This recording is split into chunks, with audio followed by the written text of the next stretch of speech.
Welcome to Time is on Your Side, the masterclass interview series on how to find more time and make the best use of it. My name is Stephanie Reh. I am the accountability evangelist and your host for this series. Today, I am proud to feature Helene Segura, the author of 4 books, 2 of which were Amazon bestsellers. Helene has been the featured organizational expert in more than 200 media interviews. Her 3rd book, The Inefficiency Assassin, Time Management Tactics for Working Smarter, Not Longer, through New World Library, and have helped thousands around the world.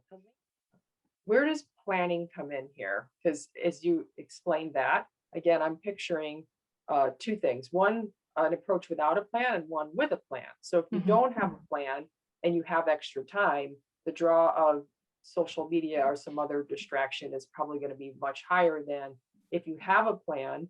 You know exactly what needs to be done. And if you're good enough to actually get your priorities done for the day, then you can just look at your plan and say, well, what's next on my plan? I can get a head start on that. So can you kind of contrast those 2 approaches?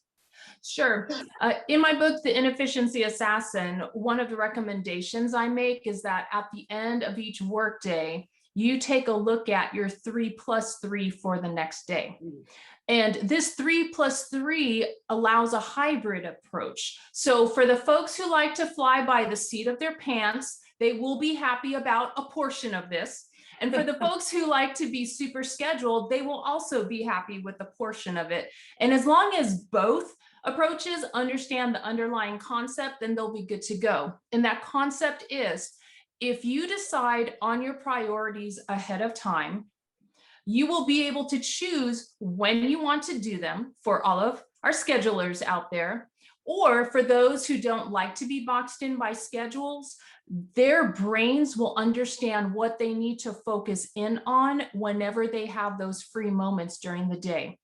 Because what tends to happen, no matter which camp you're in, if you haven't thought ahead of time about what your priorities are for that particular day, your brain tends to wander.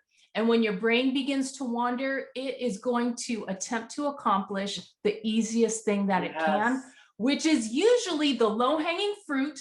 And we go through the whole day spending time on low-hanging fruit. And then at the end of the day, we say, oh my gosh, I'm so tired, but I got nothing done. So by using that 3+3, our brain can get focused. The 3 would be the top 3 priorities you absolutely have to get done the next day. Do we have more than 3 things to do? Of course we do. But if everything's a priority, then nothing is a priority. So you choose your top 3. Your +3 will be your bonus or your backup. So if all of your stars align and you do complete the first 3, then you give yourself a pat on the back, do your little happy dance, and you can move into the bonus 3. You can start to get ahead. But if the stars do not align, which is usually what happens if you work with humans or technology, your plan is going to fall apart somehow. Then instead of throwing a tantrum for the rest of the day, because that's what your brain wants to do, because you didn't get your way, it didn't go according to plan, you can instead move into the backup 3. So it helps your brain get refocused more quickly.